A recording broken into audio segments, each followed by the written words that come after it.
ونعوذ بالله من شرور أنفسنا ومن سيئات أعمالنا من يهده الله فلا مضل له ومن يضلل فلا هادي له وأشهد أن لا إله إلا الله وحده لا شريك له وأشهد أن محمدا عبده ورسوله أما بعد يا أيها الذين آمنوا اتقوا الله حق تقاته ولا تموتن إلا وأنتم مسلمون يا أيها الناس اتقوا ربكم الذي خلقكم من نفس واحدة وخلق منها زوجها وبث منهما رجالا كثيرا ونساء واتقوا الله الذي تساءلون به والأرحام إن الله كان عليكم رقيبا يا أيها الذين آمنوا اتقوا الله وقولوا قولا سديدا يصلح لكم ويغفر لكم يا أيها الذين آمنوا اتقوا الله وقولوا قولا سديدا يصلح لكم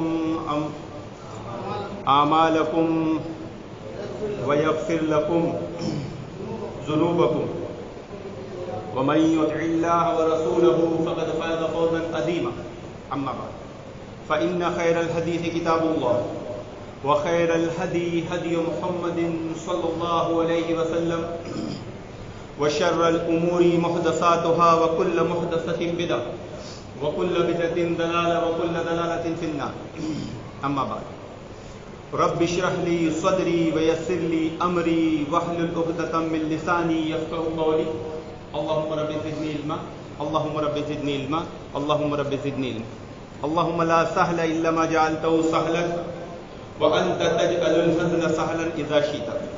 بے شک تمام تعریف اکیلے اللہ وحدہ لا شریک کے لیے سزاوار. ہم اس کی حمد بیان کرتے ہیں، مجھ سے مدد طلب کرتے ہیں، مجھ سے توبہ کرتے ہیں، مجھ سے مغفرت طلب کرتے ہیں. اللہ رب العالمین کی ایسی حمد بیان کرتے ہیں جو مکمل مسلسل مسلدھار ہو، اور اس کی ایک بعد دیگر نازل ہونے والی نعمتوں کا شکر ادا کرتے ہیں. ایسا شکر جس میں مسلسل اضافہ ہوتا رہے. بے پناہ درود و سلام اللہ کے نبی صلی اللہ علیہ وسلم اور آپ کے اصحاب پر. اللهم صل على محمد وعلى ال محمد كما صليت على ابراهيم وعلى ال ابراهيم انك حميد مجيد. اللهم بارك على محمد وعلى ال محمد كما باركت على ابراهيم وعلى ال ابراهيم انك حميد مجيد. حاضرین جمعہ، میرے دینی دل اسلامی بھائیوں، پردہ نشین خواتین حضرات اور میری ماں و بہنوں، آج کے خطاب کا عنوان وہی گزشتہ خطبات والا کہ آزمائش کا مقابلہ خوشی سے کریں. اور آزمائشیں اس دور میں کون کون سی ہے اس پر گفتگو چل رہی تھی. سردست جو سب سے بڑا مسئلہ ہے وہ ہے کتاب و سنت کو اپنی عقل و فہم سے سمجھنا، اور پھر غلط معنی مفہوم لے کر غلط اعمال کو انجام دینا. اور یہ آج کے دور کا سب سے بڑا مسئلہ امت کے لیے بن چکا ہے. اور اس میں ایک اور مسئلہ چھڑا تھا، وراثت کا مسئلہ. یہ ایک ایسا مسئلہ ہے جس میں امت کا ہر گھر شامل ہے. اللہ ماشاء اللہ کوئی ایسا گھر ہوگا جو اس مسئلے سے محفوظ ہوگا، حق اور انصاف پر مبنی ہوگا. وجہ یہ ہے کہ علم ہی نہیں ہے تو عمل کہاں سے کرے گا؟ علم ہوگا تو عمل کرے گا نا. اللہ رب العالمین نے سورۃ النساء میں فرمایا کہ یوصیکم اللہ فی اولادکم للذکر مثل حظ الانثیین، کہ اللہ تعالیٰ تمہاری اولاد کے تعلق سے تمہیں حکم دیتا ہے کہ ایک لڑکے کا حصہ دو لڑکیوں کے برابر. فَإِن كُنَّ نِسَاءً فَوْقَ اثْنَتَيْنِ فَلَهُنَّ ثُلُثُ مَا تَرَكَ. اور لڑکیاں بہت زیادہ ہو، دو سے زیادہ ہو تو ترکے کے مال میں سے ہر ایک لڑکی کا 2/3. فَإِن كَانَتْ وَاحِدَةً فَلَهَا النِّصْفُ. اگر لڑکی ایک ہو تو اس کا آدھا حصہ ہے. وَلِأَبَوَيْهِ لِكُلِّ وَاحِدٍ مِّنْهُمَا السُّدُسُ مِمَّا تَرَكَ إِن كَانَ لَهُ وَلَدٌ. اور میت کے اگر والدین ہو، ماں باپ میت کے پیچھے چھوڑ گئے ہوں تو ہر ایک کا چھٹا حصہ ہے. فَإِن لَّمْ يَكُن لَّهُ وَلَدٌ فَإِن لَّمْ يَكُن لَّهُ وَلَدٌ. اور اگر میت کے اولاد ہو اور اولاد نہ ہو تو کیا مسئلہ ہے؟ میت کے اگر اولاد ہو اور اولاد نہ ہو، فَإِن لَّمْ يَكُن لَّهُ وَلَدٌ،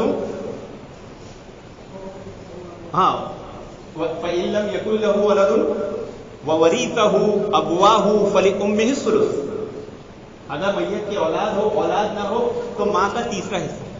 فَإِن كَانَ لَهُ إِخْوَةٌ فَلِأُمِّهِ السُّدُسُ مِمَّا تَرَكَ مِن بَعْدِ وَصِيَّةٍ يُوصِي بِهَا أَوْ دَيْنٍ، اور اگر میت کے کئی بھائی ہوں تو پھر ماں کا چھٹا حصہ اس وصیت کی تکمیل کے بعد اور قرض کی ادائیگی کے بعد.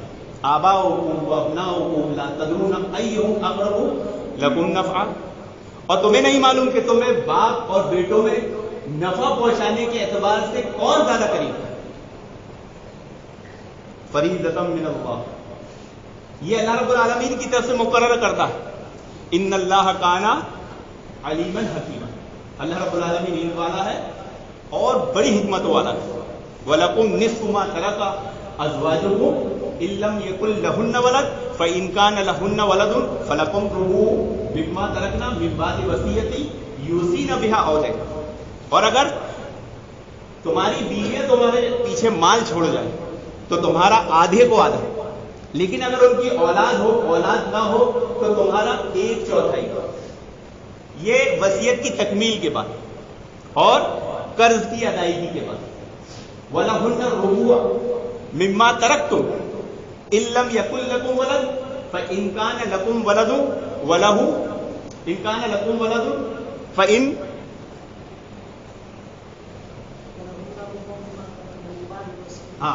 فَلَهُنَّ الرُّبُعُ مِمَّا تَرَكْتُم مِّن بَعْدِ وَصِيَّةٍ تُوصُونَ بِهَا أَوْ دَيْنٍ، اور اگر تم مال چھوڑ جاؤ تو ان کا 1/4 ہے، اور اگر اولاد ہو، اولاد نہ ہو تو بیویوں کا کتنا ہے؟ 8واں حصہ. وَإِن كَانَ رَجُلٌ يُورَثُ كَلَالَةً أَوْ امْرَأَةٌ وَلَهُ أَخٌ أَوْ أُخْتٌ فَلِأُمِّهِ الثُّلُثُ فَإِن كَانُوا أَكْثَرَ مِن ذَلِكَ فَهُمْ شُرَكَاءُ فِي الثُّلُثِ مِن بَعْدِ وَصِيَّةٍ تُوصَىٰ بِهَا أَوْ دَيْنٍ، اور اگر میت کلالہ ہو، یعنی کلالہ اسے کہتے ہیں جس کا باپ نہ ہو اور بیٹا نہ ہو، اور ایک بھائی اور ایک بہن ہو تو ماں کا چھٹا حصہ ہے. اور اگر اس کے بہت سارے بھائی ہو تو ترکے کے مال سے چھوڑا ہوا تو 1/3 میں سب شریک، غیر مضار، کسی کا نقصان نہ ہو. وصیۃ من اللہ، یہ اللہ تعالیٰ کی طرف سے کی گئی وصیت ہے. واللہ علیم حلیم، اور اللہ دانا اور بردبار. سورۃ النساء میں محترم حاضرین، اللہ رب العالمین نے بڑی تفصیل کے ساتھ وراثت کے مسئلے کو حل کیا. جیسے میں نے پچھلے خطبے میں بتایا تھا کہ جتنے مسائل ہمارے نماز کے، روزے کے، زکوٰۃ کے، حج کے، جو روزمرہ کی ضرورت کے مسائل ہیں، اس میں سب سے زیادہ اگر کسی مسئلے کو تفصیل سے بیان کیا گیا ہے قرآن میں تو وہ صرف وراثت کا مسئلہ. اور 2 چیز بتائی گئی تھی. ایک اس میں سے یہ کہ جب وراثت بٹتی ہے تو اس کے 2 پارٹ ہوتے ہیں. کتنے؟ ایک فکس شیئر اور ایک فکس بانٹنے کے بعد بچنے والا شیئر. تو یہ جو آیت میں بھی بات کہی گئی ہے یہ ان مظلوم لوگوں کے تذکرہ ہے جو فکس شہر، یعنی میت کا انتقال ہوا تو سب سے پہلے کن کو ملے گا؟ ان لوگوں کو ملے گا، اور اس کے بعد جب بچے گا تو بیٹا اور بیٹی کو ملے گا. لیکن آج ظلم کیا ہوتا ہے کہ جیسے ہی میت کا انتقال ہوتا ہے، باپ کا انتقال ہو گیا، ماں کا انتقال ہو گیا، تو سب سے پہلے پراپرٹی پہ قبضہ کون کرتا ہے؟ پاور کس کا چلتا ہے؟ بیٹے کا. قبضے میں کس کے چلے جاتی ہے؟ بیٹے کی. یہ سوچ، یہ سمجھ ہماری عورتوں کی کہاں سے آئی؟ آج دور جاہلیت کی جو سوچ، دور جاہلیت میں جو چلن تھا وہ امت مسلمہ میں پایا جا رہا ہے. علم کی کمی کی وجہ سے، آج علم کی کمی کی وجہ سے ہم وہ اعمال کر رہے ہیں جو دور جاہلیت میں جاہل لوگ کیا کرتے تھے، اسلام آنے سے پہلے لوگ کیا کرتے تھے. اور ایک مسئلہ جو 2 مسئلے پچھلے خود میں بتائے گئے تھے کہ جو طاقتور ہوتا تھا وہ پراپرٹی لے لیا کرتا تھا، اور جو باپ کا سب سے بڑا سپورٹر ہوتا تھا وہ پراپرٹی لے لیا کرتا تھا. اب یہ سارے مسائل کا جو مسئلہ کھڑا ہوتا ہے، ہم رشتوں ناتوں کو سمجھتے ہیں، عرف کو جانتے ہیں. اگر عرف کو جان لے اور وراثت کے مسائل کو جان لے تو اتنا بڑا مسئلہ نہیں ہوگا. مثال کے طور پر بہن ہے، بیٹی ہے، یعنی باپ کی اولاد میں جو بیٹی کو چھوڑ کر جاتا ہے اور وہ ہماری بہن ہوتی ہے، اس بہن بیٹی کا مائکے سے کیا رشتہ ہے؟ وہ تو سسرال چلی جاتی ہے. اس بہن اور بیٹی کا مائکے سے کیا رشتہ ہے؟ آج اگر کسی پوچھو مسلمان سے یہ شادی گھر پہ ہے تو ودا کرتے وقت کیا جملے ادا کیے جاتے ہیں؟ بیٹا جا رہی ہے تو مر کے آنا، اب تیرا اصلی گھر یہی ہے. یہ ہندوستانی کلچر ہے، اسلام کا اس سے کوئی تعلق نہیں. ہم جس کلچر میں رہتے ہیں اس کی بہت سی چیزوں کو ہم نے اپنا لیا، اس میں سے جملات بھی ہیں، یہ سوچ بھی ہے، فہم بھی ہے کہ ہم نے اپنی بہن بیٹی کو کسی کے گھر دے دیا تو اب یہ ساری زندگی اس کی ہو گئی، اب اس کا اس گھر سے کوئی رشتہ ناتا نہیں. اصلی مسئلہ، اصلی رشتہ، اصلی تعلق، اصلی سارے جو چیزیں ہیں وہ سب اس کی سوسائٹی سے جڑ گئی. یہ اسلام کی سوچ نہیں، اس کا اسلام سے کوئی تعلق نہیں، یہ ہندوانہ سوچ ہے. اللہ رب العالمین تو وراثت کے مسئلے میں 90% عورت کا تعلق مائکے سے جوڑ کے رکھتے ہیں، 90%. اور ہم کدھر جوڑ رہے ہیں؟ اس کی سسرال میں. یاد رکھیں، عورت کی زندگی کے اہم فیصلے اس کا شوہر نہیں لے سکتا، اس کا باپ لے گا، اس کا بھائی لے گا. آج ہم جس کلچر میں جی رہے ہیں ہم کو یہی نہیں معلوم، ہم بیٹی کو ودا کر دیتے ہیں تو ساری زندگی کے اہم فیصلے کون لیتا ہے؟ اس کا شوہر، اس کے سسرال والے، شوہر کے ماں باپ. ہم کو نہیں معلوم کہ اللہ رب العالمین نے بیٹی کا رشتہ مائکے سے جوڑ کے رکھا. دیکھیے یہ ایک عجیب ظلم ہے کہ بیٹی مائکے چلی گئی، بہن مائکا چھوڑ کے سسرال چلی گئی، اس کا سارا رشتہ ختم ہو گیا.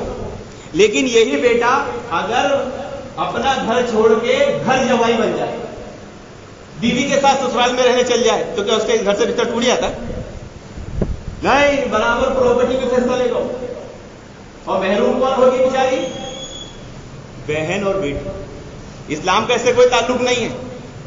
وہ بیٹی اگرچہ سسرال چلی گئی ہے لیکن اس کا 90% تعلق ابھی بھی مائکے سے جڑا ہوا. اس کی زندگی کے اہم فیصلے اس کا باپ لے گا، اس کا شوہر نہیں. اس کے شوہر کا صرف حق زوجیت ہے اور اطاعت کا مسئلہ ہے کہ وہ اپنے شوہر کی اطاعت کرے اور حق زوجیت ادا کرے. زندگی کے اہم فیصلے اس کا شوہر کرے. مثال کے طور پر اس کی طبیعت خراب ہوئی، آپریشن کی باری آئی، اس کی جان کو خطرہ ہے، لکھ کر کون دے گا کہ اس کو آپریشن کرو، مر گئی تو ہم ذمہ دار ہیں؟ اس کا باپ لکھ کر دے گا، اس کا بھائی لکھ کر دے گا، شوہر کا حق نہیں ہے. لیکن آج کے دور میں ہم جس کلچر میں جی رہے ہیں ہم کیا کرتے ہیں؟ سارا اختیار شوہر کو، سب شوہر کر کے دیتا ہے. اور شوہر نہیں کرے گا اور شوہر نہ سمجھ جائے، اس اہل نہیں ہے تو شوہر کے ماں باپ کریں. ارے اللہ کے بندو، وہ تمہارے وہاں سے گئی ہے تو رشتے ختم کر کے نہیں گئی ہے، اس کا اصلی تعلق ابھی بھی مائکے سے جڑا ہے. وہ صرف ایگریمنٹ پر گئی ہے. یہ ایگریمنٹ ٹوٹ بھی سکتا ہے، یہ ایگریمنٹ ختم بھی ہو سکتا ہے. ہوتا ہے کہ نہیں طلاق ہونے کے بعد؟ ہوتا ہے نہیں کہ آدمی کے انتقال کے بعد ہوتا ہے نا. وہ ایک ایگریمنٹ ہے. آپ بھاڑے کے مکان میں ہو تو کیا بھاڑے کا مکان آپ کا ہو گیا؟ ایک ایگریمنٹ ہے. تو اس کی زندگی کے اہم فیصلے کون لے گا؟ اس کا باپ. اگر اس کا باپ نہیں ہے تو اس کا سگا بھائی، مائکے والے لیں گے. لیکن یہ ہندوستانی کلچر میں پڑھ کر ہم نے بہنوں کو مائکے سے توڑ دیا. اللہ تعالیٰ تو مائکے سے رشتہ جوڑ رہا ہے اور ہم رشتہ توڑ رہے ہیں. تو جا رہی ہے مر کر ہی واپس، یہی تیرا اصلی گھر، یہ ساری پراپرٹی ہماری ہے، ہم نے دیکھو ودا کر دیا، اب ہم ہی اس پر بیٹھیں گے، اب تیرا یہاں کوئی نہیں. اور اگر 3-5 کی تو تیرے لیے بھی دروازہ. حضرت فاطمہ رضی اللہ عنہ کو جب پتا چلا کہ حضرت علی رضی اللہ عنہ ابو جہل کی بیٹی سے نکاح کر رہے ہیں. دیکھیے جو روایتیں آتی ہیں نا صحابہ کے تعلق سے، تو وہ کسی بدبختی کے لیے دلیل نہیں ہوتی بلکہ مسئلے سمجھانے کے لیے ہوتی ہے. اب نازبی رافضی حضرت علی کے دشمن اس روایت کو حضرت علی کے خلاف بھی پیش کر سکتے ہیں، یا الزامی طور پر بھی جیسے صحابہ کو روایت پڑھ کے لوگ متون کرتے ہیں تو روایت پیش کر سکتے ہو کہ حضرت فاطمہ پہنچی اللہ کے نبی صلی اللہ علیہ وسلم کے پاس اور کہا کہ حضرت علی ابو جہل کی بیٹی سے نکاح کر رہے ہیں، آپ روکیے. یہ اس لیے نہیں تھی کہ حضرت علی ایسا کر رہے یہ دکھانا مقصود تھا، بلکہ یہ حق کے زوجیت کے بعد جو زندگی کے اہم فیصلے ہیں وہ شوہر نہیں باپ لے گا. تو حضرت فاطمہ اپنے والد کے پاس پہنچی, انہیں مسئلہ معلوم تھا, ہمیں نہیں معلوم, ہمارے گھر کی عورت ہماری بہن بیٹیوں کو نہیں معلوم, ہمیں سکھائی نہیں, ہمیں تربیت نہیں کی, ہم کو خود نہیں معلوم تھا, تو ہم کیا سکھاتے کیا کرتے. تو اللہ کے نبی کے بعد جب بات آئی, اللہ کے نبی نے سختی سے کہا کہ ایک ہی گھر میں دوست اور دشمن کی بیٹی نہیں رہ سکتی. لاؤ بیٹی واپس کرو میری. دھمکی دی. کیا دی؟ دھمکی دی. تو یہ حقوق بتانے کے لیے احادیث ہے, یہ اس لیے نہیں ہے کہ کوئی روایتوں کو پڑھ کر اہل بیت کا تعانہ تشنیع شروع کر دے کہ حضرت علی حضرت فاطمہ کا دل دکھایا کرتے. نہیں بھائی, یہ معاملات ہے زندگی کے, جس سے آپ استدلال کرو گے, اپنی زندگی کے معاملات حل کرو گے. تو یہاں جو چیز بتائی گئی ہے, جو مسئلہ سمجھ میں آیا ہے کہ لڑکی کی بہن یا بیٹی جو ودا ہو کے سسرال گئی ہے, اس کی زندگی کے سارے اہم معاملات کا حقدار اس کا شوہر نہیں ہوتا. کون ہوتا ہے؟ اس کا باپ ہوتا ہے. کون ہوتا ہے؟ اس کے سگے بھائی ہوتے ہیں, وہ فیصلے کریں گے. لیکن آج ہم نے بہنوں بیٹیوں کو ودا کرنے کے بعد ایسے ہی چھوڑ دیا ہے. بیچاری وہ اپنے سسرال میں جا کر ایسی زندگیاں گزارتی ہے کہ ان پر ظلموں کے پہاڑ توڑ دیے جاتے ہیں اور وہ اف تک نہیں کرتے, کیونکہ ان کو سمجھا دیا گیا جینا یہاں مرنا یہاں, اس گھر سے چلا جنازہ نکلے گا. وہی ہندوانہ سوچ, وہی ہندوستانی کلچر کے جملے ان کے دل و دماغ میں ڈال دیے جاتے ہیں. ارے یہ شادی ہے کیا ایگریمنٹ؟ اگر خوشی سے گزرے تو ٹھیک, نہیں تو خوشی سے الگ بھی ہو جا سکتا. ہمارے اسلاف طلاق بھی لیا کرتے تھے, لڑائی جھگڑا کر کے نہیں لیتے تھے. نہیں پسند آیا, کیا مہر میں دیے تھے؟ باغ دیے تھے, چلو ان کا باغ واپس کرو, الگ ہو گیا الگ. لیکن ہم کیا کرتے ہیں, اللہ اور اس کے رسول سے محبت کرنے کے بجائے اس سے زیادہ محبت ہم دنیا کے رشتے ناتوں سے کرتے ہیں, اس لیے وہ گھر چھوڑے نہیں چھوٹتا. تو اس کا فائدہ شوہر خوب اٹھاتے, سسرال والے خوب اٹھاتے, اور بیچاری بہن اور بیٹی مظلوم ہو کے مائی کے سسرال میں پڑی رہتی ہے اور سمجھتی ہے کہ بس جو بھی ہے میرا مقدر میری تقدیر ہے. نہیں بھائی, اس کا اصلی تعلق ابھی بھی مائکے سے جڑا ہے, وہ کبھی بھی مائکے ریٹرن آ سکتی ہے. اس کا تعلق اللہ تعالیٰ نے کاٹا نہیں ہے, ہم نے, آپ لوگوں نے کاٹا. اسماء بنت ابو بکر رضی اللہ عنہا, حضرت ابو بکر صدیق رضی اللہ عنہ کی دوسری بیٹی, حضرت عائشہ کی بہن. حضرت ابو بکر صدیق نے ان کا نکاح کس سے کیا؟ دیکھیے, ابو بکر صدیق رضی اللہ عنہ جو تھے بڑے خاندان کے, اچھے مال و دولت والے تھے. یعنی ایسے تھے کہ ان کے گھر میں بیٹیاں کام نہیں کرتی. یعنی اسماء بنت ابو بکر کے تعلق سے آتا ہے, انہیں روٹی بنانا نہیں آتی تھی. تو معلوم ہوا کہ اگر آج کے لوگ مسلمان ان کے بڑے گھروں میں اگر بیٹیاں کام نہ کریں تو کوئی برائی کی بات نہیں ہے, یہ خوشحالی کی بات ہے. اللہ تعالیٰ نے ان کو اتنا نوازا ہے کہ انہوں نے اپنی بچیوں کو ان چیزوں سے روک کر ان کے لیے نوکر رکھ دی ہے, نوکرانی رکھ دی ہے, وہ گھر کا کام کرتی ہے, کر سکتی ہے, کوئی برائی کی بات نہیں. اب یہ الگ مسئلہ ہے کہ شادیوں کے بعد انہیں سسرال میں جو مشقتیں اٹھانا پڑے گی اس کا حل کیا ہے, یہ الگ مسئلہ ہے. لیکن کوئی باپ اپنی اولاد, اپنی بیٹیوں کو اس انداز میں پالتا ہے تو غلط نہیں ہے. اب اسماء بنت ابو بکر رضی اللہ عنہ, ان کو روٹی پکانا نہیں آتی, اچھے بڑے گھر میں پلی بڑی ہوئی, خوشحال, کام کرنے کے لیے غلام تھے. شادی کس سے ہوئی؟ شادی کس سے کی؟ اتنے بڑے گھر کے ابو بکر صدیق رضی اللہ عنہ, اتنی بڑی ان کے گھر کی بیٹی اسماء بنت ابو بکر رضی اللہ عنہ, حضرت زبیر رضی اللہ عنہ, جن کے پاس مال و دولت میں سے کچھ بھی نہیں, غریب, یعنی بہت زیادہ غریب. لیکن کس لیے دے دیے بیٹی؟ بیٹی کس لیے دیے؟ عشرہ مبشرہ ہیں, جنت کے 10 لوگ, جنت جن کو دنیا میں جنت کی بشارت سنا دی گئی, ان 10 میں سے ایک ہے. اس بشارت کو دیکھتے سنتے کے ساتھ اپنی بیٹی کا نکاح ان سے کر دیں. دیکھیے, ہاں, یہ سبق میں اتنی نصیحتیں, اتنی باتیں ہیں آج کے دور کے ماں باپ کے لیے. اب یہی اسماء بنت ابو بکر رضی اللہ عنہ ہے جنہوں نے اپنی زندگی میں گھر میں کبھی روٹی نہیں پکائی. حضرت زبیر رضی اللہ عنہ کے گھر جا کر روٹی بنا رہی ہیں, آتی نہیں, پڑوس سے لڑکیوں کو بلا کے ان سے روٹی بنانا سیکھ رہی ہیں اور روٹی پکا رہی ہیں. شوہر کی خدمت کر رہی ہے, کبھی زندگی میں گھر میں کھانا نہیں بنایا, سارے کام غلام کرتے تھے, یہاں کیا کر رہی, خود کر رہی. اچھا, یہ بھی نہیں, صرف اتنا ہی نہیں کہ عبداللہ ابن زبیر کا کھانا پکا رہی ہے, ان کے گھوڑے کا بھی کھانا، ان کی جو سواری تھی ان کے گھوڑے کے کھانے کا انتظام بھی کرتی تھی۔ پلس اللہ کے نبی صلی اللہ علیہ وسلم کی حالت کو دیکھتے ہوئے ایک زمین کا ٹکڑا دیا تھا، وہ تھوڑا دور تھا، وہاں پر جاتی تھی اور لکڑیاں کاٹ کر اس کا گٹھا اپنے سر پر رکھ کر پیر بدل آتی۔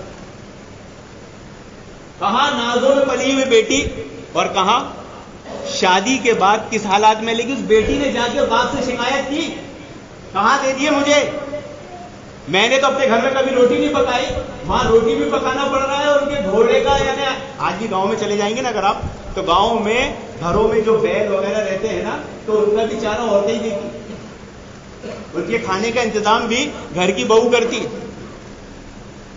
کبھی باپ سے شکایت نہیں کی۔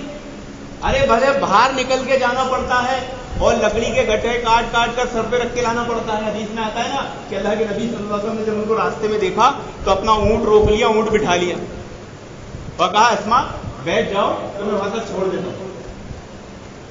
اللہ کے نبی صلی اللہ علیہ وسلم کون تھے؟ وہ اللہ کے نبی کی کیا لگتی تھی؟ سالی، حضرت عائشہ کی بہن ہے نا۔ حضرت عائشہ کون ہے؟ ام المومنین، ہماری ماں ہے، اللہ کے نبی صلی اللہ علیہ وسلم کی بیوی ہے، سالی لگتی ہیں۔ آپ نے دیکھا میری سالی اس حال میں راستے میں اکیلے لکڑیوں کا گٹھا رکھ کے اپنے سر پہ جا رہی ہے، آپ نے اپنا اونٹ روکا، انہیں بیٹھنے کے لیے کہا۔ شیعہ رافضی حدیث پہ اعتراض کر، شیعہ رافضی اس حدیث پر بہت سخت اعتراض کرتے ہیں۔ یہ مسئلہ جاننا بھی آپ کے لیے بہت ضروری ہے کہ ان بدبختوں کو معلوم ہونا چاہیے کہ پیارے رسول صلی اللہ علیہ وسلم کے تعلق سے غلط بات کا خیال دل میں لانا ایک کفر ہے۔ بولے دیکھو اونٹ کو بٹھا دیے اور اپنے ساتھ ان کو بیٹھنے کا حکم دے رہے،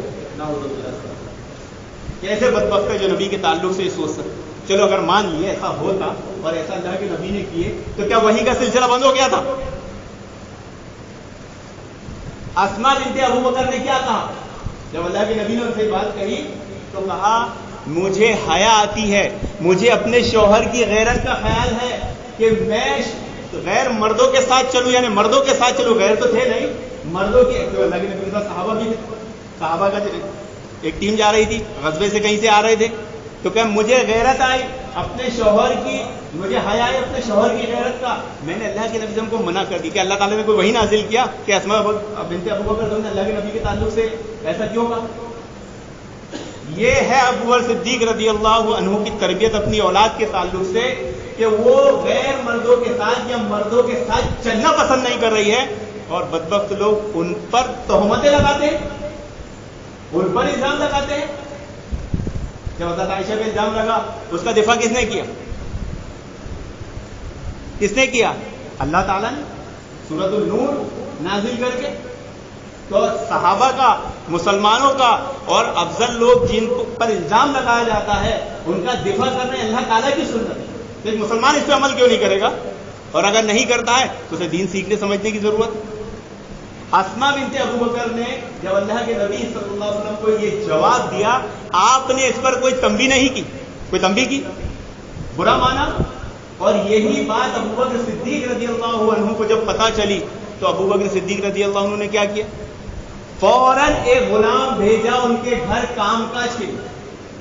جب انہیں پتا چلا کہ میری بیٹی جو اتنے نازوں میں پلی ہوئی تھی وہ سسرال جا کر صرف شوہر کے لیے کھانا نہیں پکاتی بلکہ شوہر کے جو گھر میں گھوڑے جانور ہیں ان کے کھانے کا بھی انتظام کرتی ہے، پھر باہر جا کر لکڑیاں کاٹ کر اپنے سر پر رکھ کر لاتی ہے، اتنی تکلیف اٹھا رہی ہے، تو آؤ میں اس کا انتظام کر دیتا ہوں، اور ایک غلام ان کی خدمت میں بھیج دیا کہ بیٹی یہ غلام تیرا کام کیا کرے گا، تو مت کر۔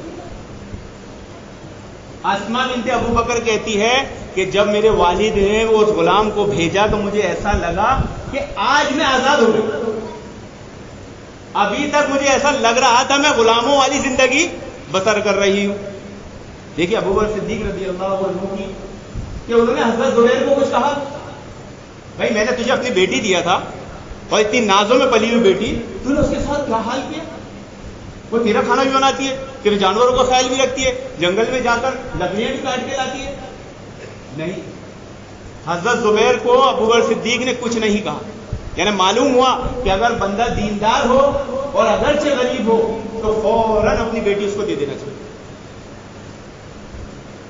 یہ نہیں سوچتے چاہیے میری بیٹی کو کھلائے گا کیسے, میری بیٹی کو کھلائے گا کیا. بہت سارے لوگ ہمارے بھی نوجوان ایسے ہیں جو شادیاں نہیں کر رہے, بولے کیوں, ابھی لائف سیٹ نہیں ہے, ابھی ہمارا فیوچر بالکل سیٹ نہیں ہے. جب تک وہ سیٹ نہیں ہوگا, کیونکہ اچھا مسئلہ یہ ہے کہ بیچارہ وہی نہیں سوچ رہا ہے, سامنے والی پارٹی خود یہ سوچتی ہے ہم بیٹی دے کس کو, اس کے پاس کیا ہے, نہ گھر ہے نہ جاب ہے, بے روزگار ہے. ارے اس کے پاس جو ہے دینداری وہ سب سے بڑی دولت ہے. اگر اس کے پاس گھر ہوتا, اس کے پاس جاب ہوتا اور دینداری نہیں ہوتی تو لاکھ کروڑ خرچ کر دے تو آ جاتی دینداری, وہ دولت آ جاتی اس کے پاس. تو اس کے پاس جو ابھی دولت ہے وہ دولت کی برابری وہ چیزیں نہیں کر سکتی. یہ تو ہاتھ کا میل ہے, آج نہیں کل آ جائے گی. اور آئی حضرت زبیر کے پاس آئی.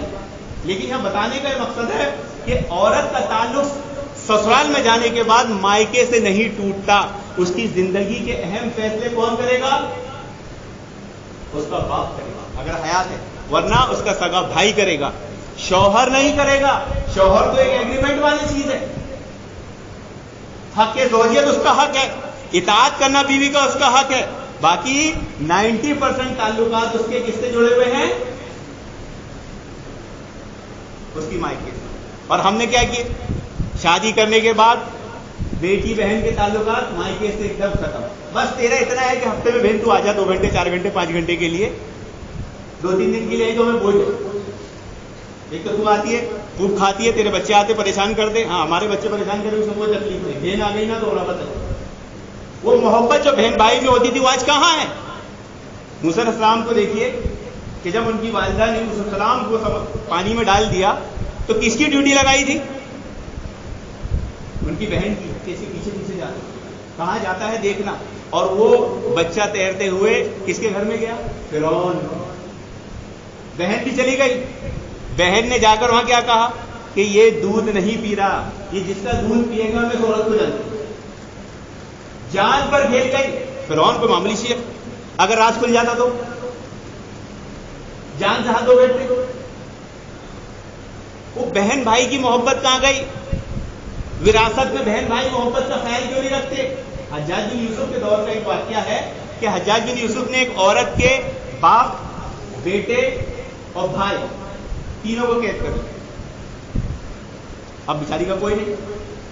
بہن آئی اور عورت آئی, کہا آپ نے تینوں کو قید کر لیا, میرا خیال کون رکھے گا, میری زندگی کے لیے میرا خرچہ کون اٹھائے گا. حجاج نے اسے آفر دیا, دیکھ تینوں کو تو نہیں میں چھوڑ سکتا, تینوں میں سے کسی ایک کو چھوڑ سکتا, چن لے کے اس کو چھوڑنا.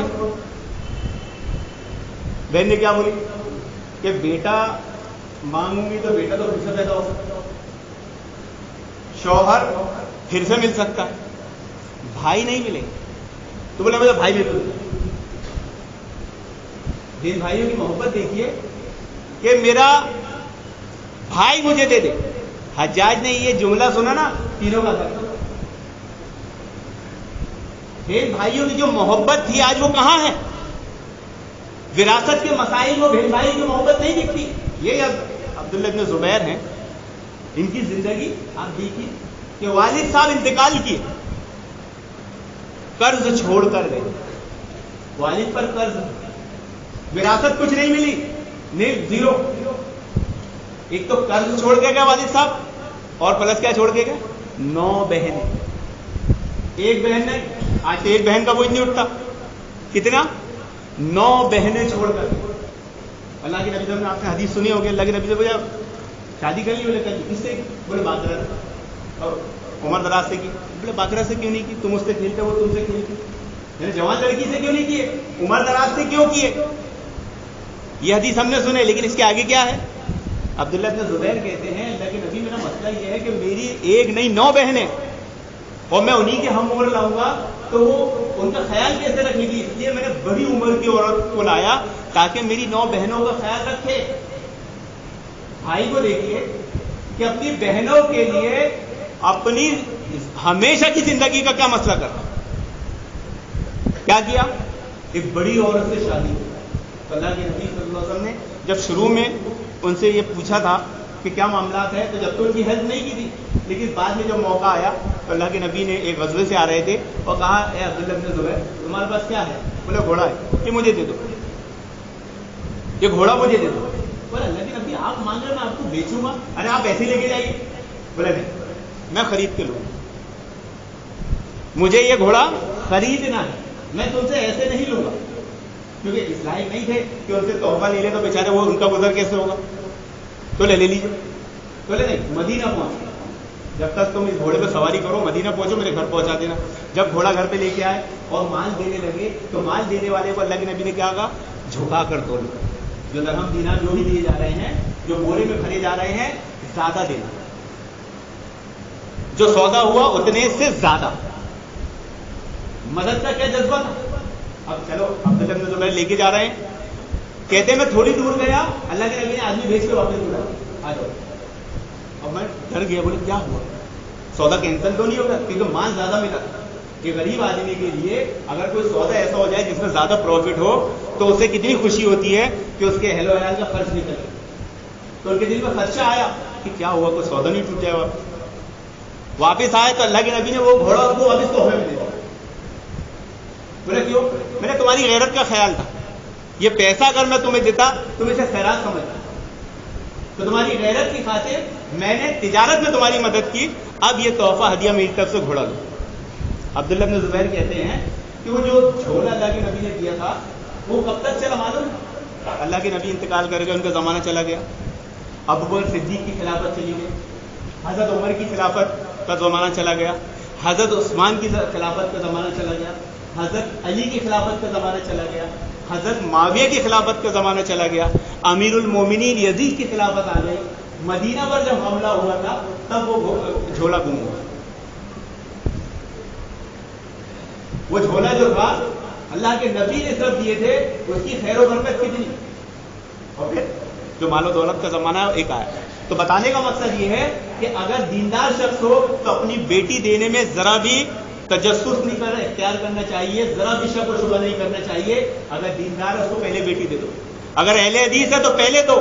اہل بدعت کے لیے تو ایک سبق ہے کہ انہیں اپنی بیٹی سے اہل حدیث میں لینا چاہیے, اگرچہ بے روزگار ہو, اگرچہ معاش میں کمزور ہو, اگرچہ اس کے بعد کام دھندا تجارت نہ ہو. تو جو بہن بھائیوں کی محبت کا معاملہ تھا آج وہ وراثت میں کہاں چلا گیا محترم حاضرین. دیکھنے میں آتا ہے آج لوگ باپ کے مرنے کے بعد, دیکھیے باپ کے مرنے کے بعد پراپرٹی کا جو مسئلہ ہے اس کو آسان الفاظ میں سمجھ لیجیے کہ باپ کا انتقال ہوا, آنکھ بند ہوئی اور پراپرٹی آٹومیٹک سب کو بٹ جاتی, سب کے اکاؤنٹ میں وہ چلی گئی. اب آپ کو صرف سے دینا ہے, اگر آپ کے پاس وہ ہے تو وہ آٹومیٹک چلی گئی, ہم کو کچھ کرنا نہیں ہے, لیکن ہم کو معلوم نہیں ہوتا, اس لیے سارے مسائل کھڑے ہوتے.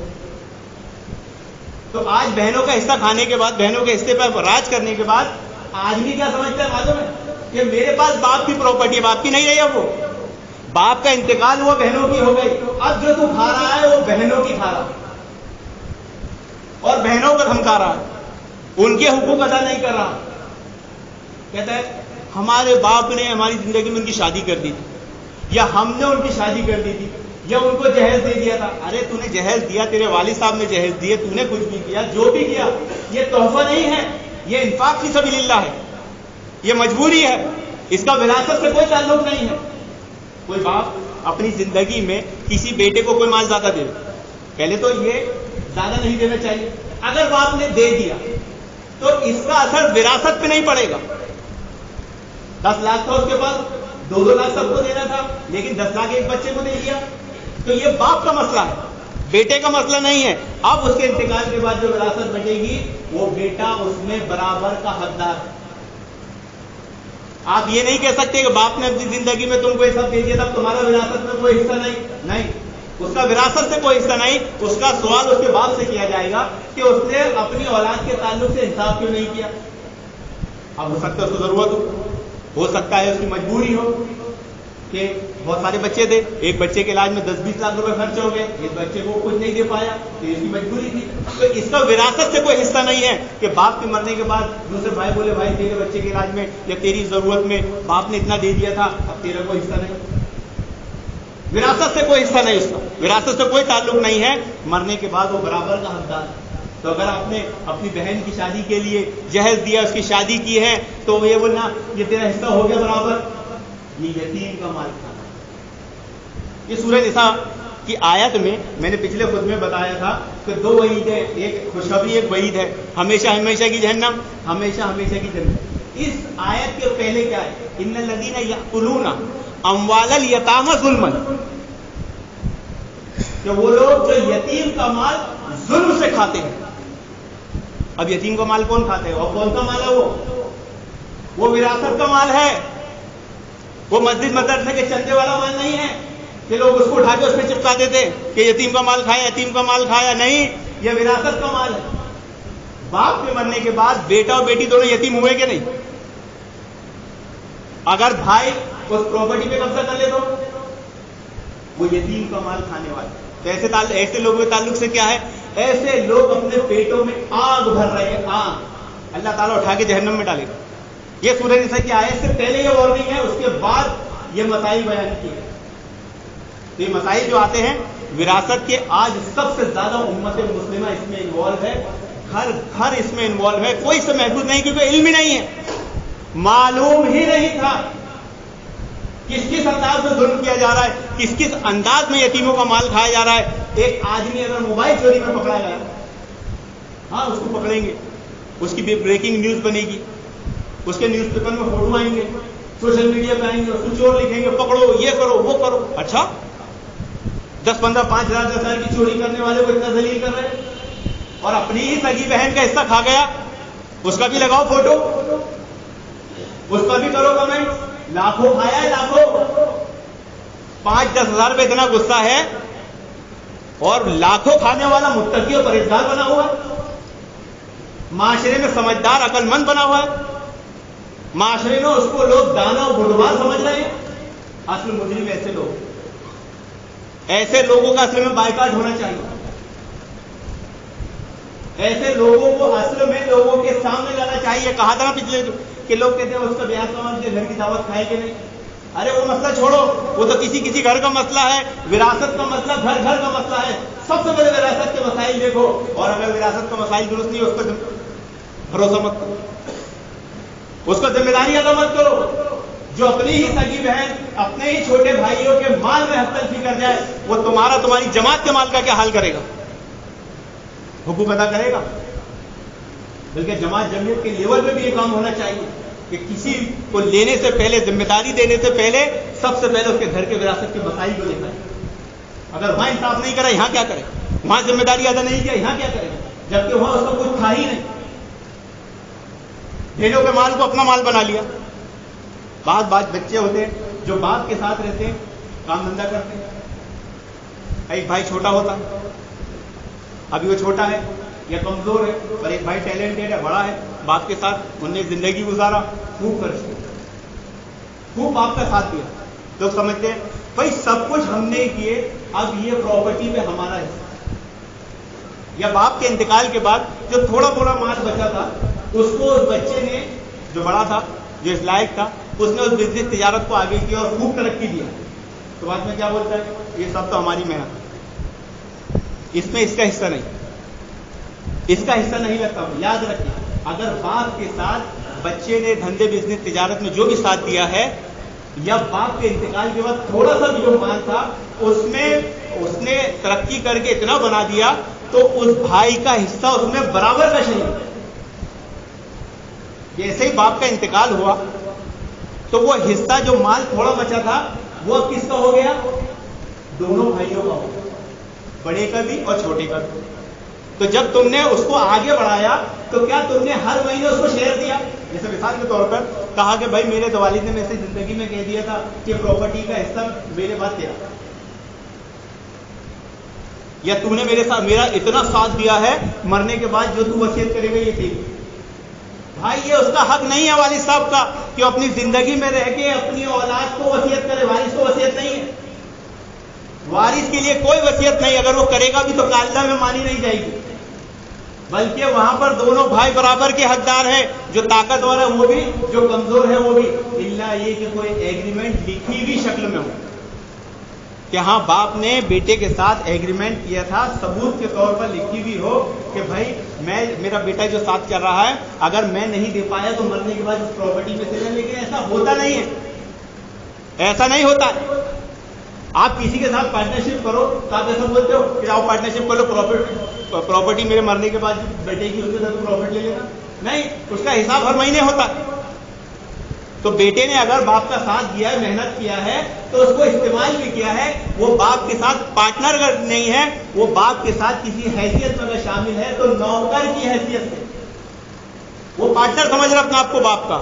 اگر جو وہ چیزیں لکھی ہوئی شکل میں نہیں ہوتی, کوئی باپ اپنا جس طرح کا دادا اپنے بیٹے کو اپنے ساتھ رکھتا ہے تو کیا لکھی ہوئی شکل میں رکھتا ہے؟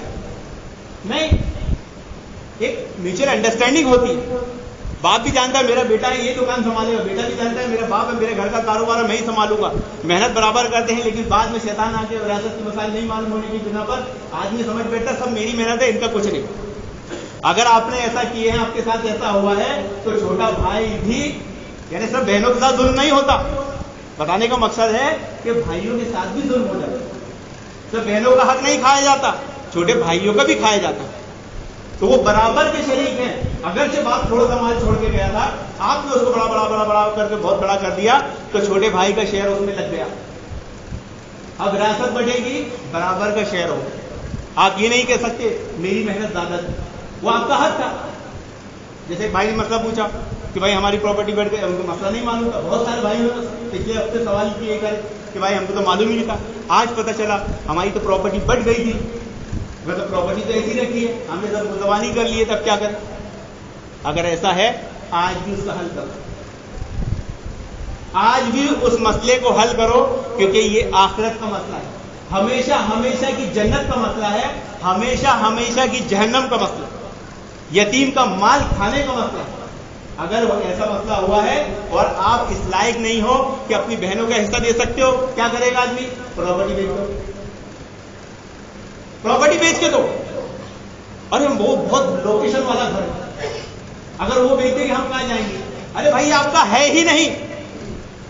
مثال کے طور پر کوئی بندہ اپنے باپ کے ساتھ رہا اور 50 سال کی اس کی عمر ہے, اب باپ کا انتقال ہو گیا اور وہ سوچتا ہے کہ یہ گھر بک جائے گا تو میرا کیا؟ ارے شکر منا کہ اللہ تعالیٰ نے تیرے لیے 50 سال کا انتظام کر دیا, اور کیا کرے گا؟ مرتے جائے چاہیے. اللہ رب العالمین نے 50 سال تک تیرے لیے جینے کھانے پینے کا رہنے کا انتظام کیا تھا, اللہ تعالیٰ کا شکر ادا کر. الشیطان یعیدکم الفقر ویامرکم بالفحشاء, اور شیطان تمہیں مفلسی سے ڈراتا ہے اور برائی کی ترغیب دیتا ہے. تو وہ بہن بھائیوں کا پیار وراثت کے مسئلے میں کہا جاتا ہے. جو بہن بھائی اپنی جان پر کھیل کے ایک دوسرے کی حفاظت کیا کرتے تھے, لیکن وراثت کا مسئلہ آتا ہے تو بہن بھائیوں کی محبت مفقود ہو جاتی ہے, بھائی بھائی کی محبت مفقود ہو جاتی ہے, باپ بیٹے کی محبت مفقود ہو جاتی ہے. محترم حاضرین, یہ اتنا آسان اتنا ہلکا مسئلہ نہیں, بلکہ یہ بدترین گناہ ہے. یہ گناہ کون سا ہے؟ بدترین گناہ. اس کو ہم بہت ہلکے میں لیتے ہیں. ایک مسئلہ ہے کہ ہمیں معلوم ہی نہیں تھا, ایک مسئلہ ہے کوئی بتانے والا نہیں تھا, ایک مسئلہ ہے کہ جو ہم کو بتایا گیا ہم نے اتنے طور پر درست عمل کیا. اگر ایسا مسئلہ ہے کہ آپ نے ایمانداری کے ساتھ کسی کے پاس جا کے مسئلہ فتویٰ پوچھا کہ میرے والد کا انتقال ہوا ہے اور میں پراپرٹی کیسے ڈسٹریبیوٹ کروں, اور واقعی اس نے آپ کو غلط فتویٰ دیا ہے, آپ کی نیت درست تھی, تو اس کا گناہ اس کے سر پر جائے گا, آپ سے نہیں جائے گا. غلط فتویٰ دینے والے کے ذمہ گناہ ہے. آپ کی نیت, آپ کے ارادے اللہ تعالیٰ دیکھ رہا ہے, آپ کے اخلاص کو دیکھ رہا ہے. روایتوں کی بنیاد پر موقف بنایا جاتا ہے, روایتوں کی بنیاد پر موقف چینج کیا جاتا ہے. یہ جو صحابہ کے اختلافات ہیں, یہ جو حضرت امیر معاویہ رضی اللہ عنہ کے اختلافات ہیں, یہ کوئی معمولی چیز نہیں ہے محترم حاضرین. اس میں سیکھنے سمجھنے کے لیے ہے کہ ہمارے اسلاف نے روایتوں کی بنیاد پہ پہلے ایک موقف بنایا, اور جب دوسری قسم کی روایتیں ان کے پاس آئی تو انہوں نے اس کو فوراً چینج نہیں کر دیا. یہ اصول سکھایا گیا. تو کوئی مسئلہ تمہارے پاس آیا اور جتنا تمہیں معلوم تھا حق کے ساتھ, انصاف کے ساتھ, اخلاص کے ساتھ, اللہ تمہارے حال کو دیکھ رہا ہے, تم نے عمل کر لیا, اللہ تعالیٰ اس کا اجر دے گا. اور پھر جب تمہارے کو اصلی مسئلہ پتہ چلا تم نے اس کو رجوع کر لیا, تو اللہ تعالیٰ وہ بھی دیکھنے والا ہے. یہی تمہاری آزمائش ہے, یہی اللہ تعالیٰ تمہیں آزما رہا ہے. دیکھے کون آزمائش کا مقابلہ کوشش سے کرتا ہے. ابھی عیش و عشرت کی زندگی میں جی رہے تھے, اچانک والد صاحب کا انتقال ہو گیا, پراپرٹی ڈسٹریبیوٹ ہونے لگی, تو بیٹے کے حصے میں تو بہت کم آیا, کیونکہ پہلے تو فکس شیئر والے لے کے چلے گئے, پہلے فکس شیئر والے لے کے چلے گئے. اب بچا بچا سب سے پہلے بہن لے کے چلی گئی، اب جو بچا بیٹے کو مل رہا ہے، تو بیٹا تو سب سے بڑا حقدار اس کام کو سمجھ رہا تھا، اور وہ تو سب سے لیٹ ملا. تب ایسی صورت میں کیا کرے؟ صبر کرے، شکر ادا کرے. اور بیٹا ہے، ارے تو کما سکتا ہے، تیرے کو طاقت ہے، تیرے کو قوت ہے، تو کا کمزور کو دبا رہا ہے. معاف کر، تو کر، ڈھیر کیوں معاف کرے؟ کمزور کیوں معاف کرے؟ طاقتور کرے نا. جب ہم لائق ہیں، صلاحیت ہے ہم میں، تو ہم تو بڑھ چڑھ کر بہنوں کو گئے. یہ اسلام کی جو امتیاز، جو عظمت ہے، بہنوں کو، بیٹیوں کو حصہ دینا، اس کو عام کریں. آج سب سے زیادہ اسلام کو اگر کسی نے بدنام کیا تو محترم معززین مسلمانوں نے کیا ان پراپرٹی کے مسائل کو لے کر. آج یہ کفار کھڑا ہو جائے ہمارے پاس بولنے کے لیے، کیا منہ؟ کوئی منہ ہے؟ کروڑوں کی پراپرٹیاں بہن بھائیوں کی لوگوں نے قبضے میں کر کے رکھی. اور ایک مسئلہ تو ایسا میرے سامنے آیا کہ جب ان سے بات کہی گئی تو بولے وہ تو ابا کا مسئلہ تھا. ابا جانے، ابا قبر میں جواب دیں گے. اللہ اکبر. ارے ابا کا انتقال ہوا، وہ پراپرٹی جیسے ہی انتقال کے بعد تیرے اکاؤنٹ میں آئی، یہ مسئلہ تیرا بن گیا. اب تو نہیں دے گا، تیرے لیے ہمیشہ جہنم ہے. ابا پہ یتیم کا مال کھانے کا جو الزام نہیں آئے گا، تیرے پر آئے گا. تیرے لیے بدترین جرم ہے. تو آج اگر کسی انسان کو چیک کرنا ہے، سب سے پہلے اس کے گھر کے پراپرٹی کے مسائل کو دیکھیں. اگر وہ درست نکلے اس پہ اعتبار کریں. کیوں؟ کیونکہ جو اپنی سگے بہن بھائیوں کے تعلق سے درست نہ ہو، تو تمہارے تعلق سے کیسے درست ہوگا؟ وہ تمہارے تعلق سے کیسے صحیح فیصلہ لے گا؟ وہ تمہارا حق کیسے دے گا؟ جو اپنے ہی گھر میں اپنے ہی سگے بہن بھائیوں کا حق کھا گیا، وہ کیا تمہارا حق بچے چھوڑے گا؟ ارے موقع ملے گا تم کو بھی کھا جائے گا. تو تقویٰ پرہیزگاری نہیں بلکہ حقوق دیکھو. اللہ کے نبی صلی اللہ علیہ وسلم نے اپنی بات، آخری بات بول کے ختم کروں گا، تنبیہ کی ہے، ڈرایا ہے یتیم کا مال کھانے اور بہنوں کا مال کھانے. سنن ترمذی کی روایت کہ میں تمہیں حق تلفی سے روکتا ہوں دو لوگوں کی، بہنوں کی اور یتیموں کی. اور وراثت کے مسئلے میں دونوں ایک ہو جاتے ہیں، کیونکہ بہن بھی یتیم ہو جاتی ہے. ایک تو بہن ہے اور والد کے مرنے کے بعد یتیم ہے. ایک تو وہ بھائی ہے، چھوٹا ہے، کمزور ہے اور یتیم. جس چیز سے اللہ کے نبی صلی اللہ علیہ وسلم نے اس امت کو روکا تھا، آج یہ امت سب سے زیادہ اس جرم، اس گناہ میں ملوث ہے. بدترین گناہ ہے. آج چوری کرنے والے کو برا سمجھا جا رہا ہے، لیکن اتنا بڑا مال کھانے والے. اس پر نوٹس کرنے کی ضرورت ہے. اس پر اپنے معاملات، حالات کو درست کرنے کی ضرورت ہے. اللہ رب العالمین سے دعا ہے کہ اللہ رب العالمین ہمیں کتاب و سنت کے مطابق عمل کرنے کی توفیق عطا فرمائے، اور وراثت کے مسئلے میں ہمارے مسئلوں کو درست کرنے کے لیے توفیق عطا فرمائے. اللہ رب العالمین نے صبر کرنے کی توفیق عطا فرمائے، اور ہمیں جو بھی اللہ تعالیٰ نے تقدیر میں لکھا ہے وراثت کے مسئلے میں ٹوٹا پھوٹا جو بھی مل جائے، اس پر صبر و شکر کے ساتھ قبول کرنے کی توفیق عطا فرمائے، اور آزمائش کا مقابلہ خوشی سے کرنے کی توفیق عطا فرمائے. آمین یا رب العالمین. وآخر دعوانا